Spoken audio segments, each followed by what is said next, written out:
Ashama akkam jirtu hordoftoonni iddoo YouTube marti keessan siniin jecha egaa abdiinii ani nama haddaadhaa fi sapiraayisiin qabaa eenyu akka ta'e sinuu beektu nama sin jaalattan nama sin kabajjanii jecha dubbachaa akka ture jechuudha. Nutis eegaa turre dubbiin kun garamii maal hojjechaa jiru jennee viidiyoo sadii irratti oduudhuma duwwaa osoo odeessanuu egaa viidiyoo arfaffaa irratti viidiyoo arfaffaayyuu osoo hin ta'in dura sadaffaa irratti caaltuun bakka ta'ee dhuftee maaliif sapiraayisii irratti daftee dhufuu didde jedheeni sanaa booda bakkee wayin deemee bakkee hojii dirqama natti ta'e kanaafiyyuu dhiifama jettee gaafattee sanaa booda ati sabboontuu caaltuun ajjifaan haraaramuu qabdi dirqamadha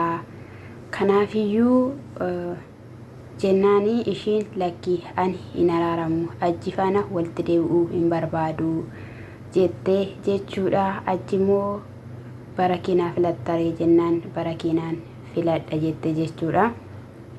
Osoo akkas gochuu baattanii baay'ee natti tola jechuudha. Iddoo kanatti anaanii baay'ee garaa koo naraaste jechuudha.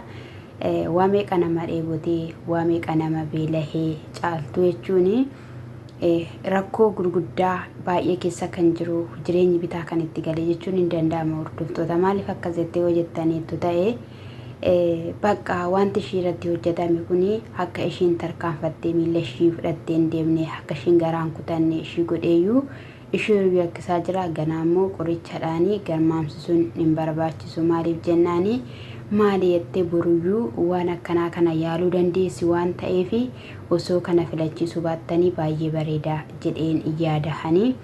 Egaa kanarratti lakkee ani nama barakiinaa sii kennu miti waanumati jettuu ilaaluuf malee jedhe jechuudha. Abdiini haa ta'uyyuu malee egaayii dhuma irratti caaltuu waan addaatu jira.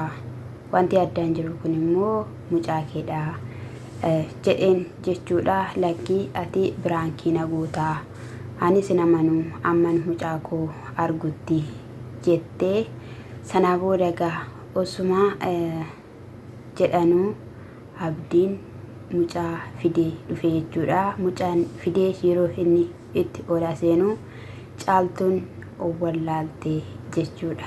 Yaa garaa dhalaa dhugaan siniin jedhe achitti ani garaan naammaate jechuudha. Haa ta'uyyuu malee gaa'ee bishaan itti naqaa turanii akkasumallee dhaqaatii konkolaataallee fidaa taaskiidhaan fuunee deemnaan akkamittidhaanii nama akkanattidhaan wallaalee fuunee deemna jechaa turan jechuudha. Mucaa garuu gaafatti fidanii mucaanii ni boochi turte ishee gaa hin barbaaddu sababiisaayyuu akka isheenii mucaa sanadhaanii jibbituun taasisee jettee dubbattee turte waan ta'eef ishee maraatuun sun hin boochi jechuudha. Abdiitti garuu natti turte akkasumallee sabboontuun illee baachaa turte jechuudha. Kolfitee gammadaa turte jechuudha. Mucaan sunis illee garuu haadhatti dhaquu hin dandeenye haadha keedhamee maadhamee jedhuun turanii. Haa ta'uyyuu malee gaa'ii ishiinis of hin beekne waan ta'eef yeroo sanadhaa fi itti dhaquu hin dandeenye. Sanaa booda abdiin baatee taa'aa ture. Dhugaa dubbachuudhaafis immoo caaltuunii fakkaatti dhuma ishee dhaqanii lafa keeyyattee argattee dhugaa caaltuma fakkaatti jechuudha mucayyooni. Kanaafiyyuu wanti immoo haadhaa fi ilmoo gaafa wal arganii caala nama gammachiisu hin jiru addunyaa kanarratti jechuudha. Ati ilmoo dheebottee ati ilmoo barbaaddee dhaltee dhabdee gunan guddifadha jettee itti kaayeffattee itti karoorfattee fiddee yeroo dhabdu baay'ee namatti dhaga'ama. Keessaayyuu harka diinaatiin jechuudha. Rabbi immoo ishii gargaaree mucaa isheessee argatteetti gammachuudhumatu ofishii wallaalchise malee wanta biraa miti. Haa ta'uyyuu malee gaa waan hundumayyuu rabbi ishii akka ishii gargaaru abdii guddaa qabna jechuudha. Jira waan hundumaa keessatti rabbi isa kanarrattis immoo mucaa kanaadhaaf mana sana keessatti akkasumas immoo namoota sana walakkaa irratti homaa mucaan kunii osoo natamiin jireenya sirrii jiraatti jechuu miti. Ammas haati kunii deebiftee akka hin boonyee fi mala malachuu qabdi, iddoolee jijjiirrachuu qabdi, magaalaalee jijjiirrachuu qabdi jechuudha caaltuuni. Akkasumas immoo mucaa ishii karaa fudhattee biyya galtuu falachuun dirqama ta'a jechuudha. Maaliifi warrumti har'aa fidanitti kennan kuni boruu jalaa fudhachuu danda'u jechuudha. Sababni isaayyuu namni mucaa kanatti qarshii nyaachaa ture eenyu akka ta'e dubbachaa jiru, eenyu akka ta'e haasawaa jiru waan ta'eef innumti fira fakkaateetti siqee akka rakkoo hin finne siniin jechuun jaaladha. Asumaan illee dhugaa dubbachuudhaaf abdii guddaa galatoomii siin jennaa. Harki seedos keessa jira, harki hordoftootaas keessa jira. Namoonni baay'een dhugaa dubbachuudhaaf bakka ilmoon caaltuu fi caaltuun akka wal argan dhamaatii guddaa warri dhama'aa jirtan turtanis jirtu sinaa heebbisu. Qajeeltonni lammii keessaniif waan gaarii waan sirrii yaaddan siniin jechuun jaaladha. Guddaan gammadee dhugaa dubbachuudhaaf waan guddatti fa'inatti fakkaatee ture jechuudha. Waggaa 2 minaaminadha miti laa wagguma 2 natti fakkaate. Haa ta'uyyuu malee garuu akkuma jaartiin ajjii viidiyoo duraa wayii irratti nu agarsiistedha jechuudha. Waan hundumtiyyuu jechuudha homaa hin jettu galata rabbii. Garuu immoo marmaraan illee irratti gaggeeffamuu qaba, ilaalamuu qabdi, irratti illee qara'amuu qaba mucaa kana irratti jechuudha. Isa kanadha kallattii kamiiniyyuu haa ta'u, galaanarras haa ta'u, akkasumas immoo akkuma jetteyyuu paaspoortii biyyas deemtee baasteefis mucaa kana gara biyyaas galchuu yoo ta'e jechuudha. Caaltuun maatiin kollee na jibbaniiru, nattiin dubbatanii waliin bilbilu jetteetti isaaniif araarra waliif taasisanii karaatti mucaa kana fuutee magaalaa biyya Yaman keessaa baafattu falachuu qabdi jechuudha. Warri bilbila ishii qabdan jabeessaa bira dhaabbadhaan siniin jedha. Akkasumallee jechuudha maraatittiin jechuudha jaartiin achi kan jedhamtu jirti tokko wanni tokko jechuudha. Wanti abaxxaraan tokko immoo jechuudha kan kaameraa ilaale. Kaameraa yoo ilaaltu mucaa kun akkasitti malee kaameraa jaan ilaaluu hin dandeessu jechuudha.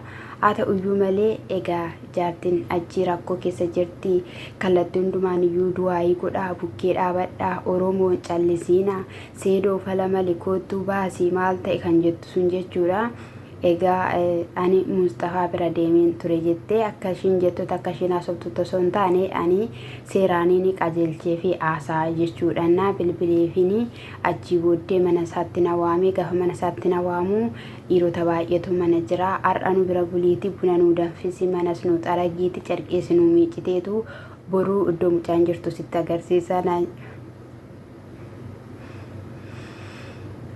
Iddoo mucaan jirtu sitti agarsiisa naan jedhe jette jechuudha. Sana irratti egaa ani hin barbaanne rakkoon irratti uumuu danda'a jedheen shakkee carqee miicuun kunii fi akkasumallee mana xaraguun buna danfisuun kun jedheeni tokko tokkoon yoo buna naa danfisin nu danfisi yoo nuun jedhan tokko tokkoon danfisee nan dadhaba jedheenanii lakki jedheeni achi bahee jette. Sana booda egaayii xalayyaa kana fuutee gara mana hidhaa deemte jechuudha. Jaartii achi bira yeroo deemtu akkasittidhaani buna naa danfisiiti akkasumas immoo mana naa xaragiiti carqees nu miiccinaan jedhee Mustafaanii ennaa rakkoo qabaree achi bultee yoo miiccitee falkan tokkicha yoo gargaartee rakkoo tokkollee hin qabuuti.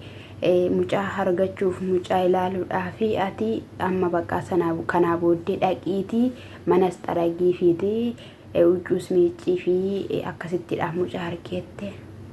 Dhageessanitti dhugaa dubbachuu dhageessanitti waan ishiin jette.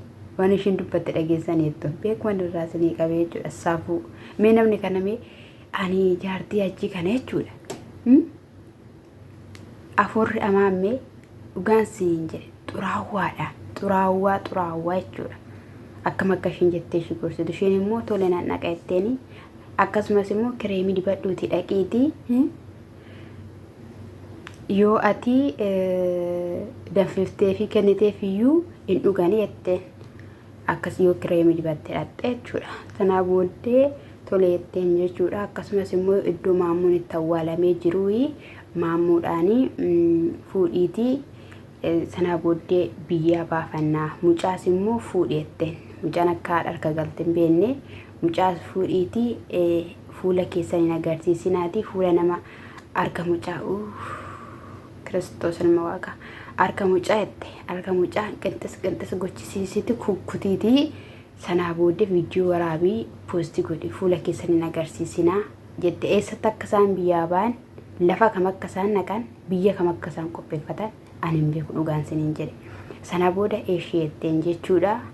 Egaayii maaluma hojjetu caaltuun fayyoo maalumarra jiru jennaan ammayyuu afilaadhumarra jiru sapiraayiziidhumarra jiru inuma gagalakkisu abdiin garuu mucaa baateetuma jira caaltuu garuu nagarre jettee jechuudha. Gaasaan viidiyoo kaleessa galgala gadi gallakkifame hin argine jalqaba dhatti natti fakkaate nama mucaa itti deebinaan bakka badiidha jetteen boochi ennaa boochuu maa akkasitti boochiin jedhamee gooftaa koo ani hin beeku akka daa'imaatti boochi jechuudha. Furichata akkasitti boochisaa jedheen innis waan inni barbaade singoonee fi oolmaan irraa qabaa tolan irraa qabaa tola isaan baane maammuu yetti maammuu koo yaa maammuu isa biraanis immoo innaa deemtani maammuu boolla keessaa fuutee innaa deemtu jetteen of eeggannoodhaan dabarsaa maleedhaayii mukatti amantuu nuun jedhee rakkoo guddaan nurra ga'a akkuma ishii intalitti riyaa isaanii sana akkan qabamne akkan salphanne ati si ila afariin si laadhattee intala sana ila gadansi qabeenan gadisi shashakala seera qabeessaadha waan isin jedhe tokko lama hidhiitii godhietteen jechuudha. Amma ishiin intalittiin tole jettee fudhattee baatetti waan ta'eef hidhattee Mustaafaa biraa jechuudha. Buna danfistii fi nyaatan qopheessitii fi kan tokko bira bultee jechuudha. Akkasumallee immoo yookaan immoo ishiin danfifte sana dhiisuu danda'u waan ta'eef beenna akkas jetteen jechuudha. Inni hundumaa caalu garuu jechuudha. Caaltiyyee baga gammadde dhugaan siin jedhe baga gammadde bakka dhugaa rabbi ani natti dhaga'ame jechuudha. Yeroo ishiin akkasittidhaan mucaan koo meer yaadattu yoo ta'e guyyaa tokko fa'ii jechuudha. Hojii deemte gaafa ishiin viidiyoodhaan ishiin sun galgala nan qala nan kukkutaa akkan daanqottan sii kenna jennaan hojii galtee hojiidhaa deebitee ajji maaloo na hawwaale maaloo akka barbaadden sii ta'a lafa barbaadde waan barbaadden sii kenna mucaa koo bira nageessi asiin na ba'i jetteeni inni lakkeedheeni intalli ishiin sunis immoo har'a boru siin geessa jetteeni amma carqii miccisiifattee amma miila dhissiifatutti dirasii geessee turte sun hundumtiyyuu afee sun hundumtiyyuu darbee baga ija mucaa keetii argite garuu ammas deebi'ee irra deddeebi'ee kan siin jedhu faladhu mala maladhu karaa ittiin mucaa kee biyya Yaman keessaa fudhattee baatu hundumti isaaniiyyuu warra akka bineensaa qanaxxasanii nama nyaatanidha. Dhugaan siniin jedhe waraabessi yeroo ammaa nama nyaatu cal jedhee nama bira darba garuu kan nama nyaachaa jiru ilmoo namaati jechuudha. Kan namatti deebi'e kanaafiyyuu isa kana siin jechuu jaalannaa nuti ilmaan Oromoo jechuudha. Baay'ee sii gammannee jirra ijoolleen abbaa gadaa siin jenna warri safuu fi safeeffata been warri guddina namaa warri mul'achuu namaa warri seenaan namaa akka jijjiiramu barbaannu jechuudha. Kaan immoo jirta kawa nama buna tumuu jechuudha. Achitti akka tumantu kan barbaadu jechuudha. Akka nama garbuu akaawisa shakashaku kan nama shakashaku barbaadu yeroo hunduma jechuudha. Gadi nama qabdi nama cuunfuu barbaadu jechuudha. Na sana hunduma keessatti garuu baga akkam jedheen ibsaree akkam jedhee waan hin jedhee ibsuun wallaalee jechuudha. Na guddaa sii gammadneerra ani guddaa sii gammadeera siin jechuun jaaladha. Gooftaan koo immoo kana caala si haa gammachiisu siif haa guddisu iddoo gaariitiin lafa gaariitiin siif haa ga'u fakkaattii kee ati akkamiif ajji jetta ishiin kun fakkaattii keedha dhugaan siin jedhe suma fakkaatte ilkaan ishii funyaan ishii ijji ishii wanti hundumti ishiiyyuu sumadha siin jenna isa kanadha. Oromoon immoo baga gammadeera deebi'ee siin jedha asumaan maatiin haa ta'aa siin jedha kaaqimamoochi mana madaamii siin jedha. Ani gaaffiin sirraa qaba gaaffiin qabame anammayyuu ani waggaa ga'u fedhan YouTube kana banee jechuudha. Isa iyyuu aduu keessa taa'in idiitii godha siniin jedheera ela dabqa koo laala maalumaa fi subscribe naaf hin goone naaf godha subscribe ilmoon namaa mee halkan tokko keessatti mee jechuudha mee 20,030 wal galchaa sinumti maalidha nutumti maalidha maalumaa waliin guddifnee nutumti maalumaa waliin kaafnee lakki Oromoo lakki Inna sagala sanii jechuun jaalladhaa. Subscribe naa godhaa maatii naa taasisaa jira. Gooftaan silaa eebbisu. Shalom.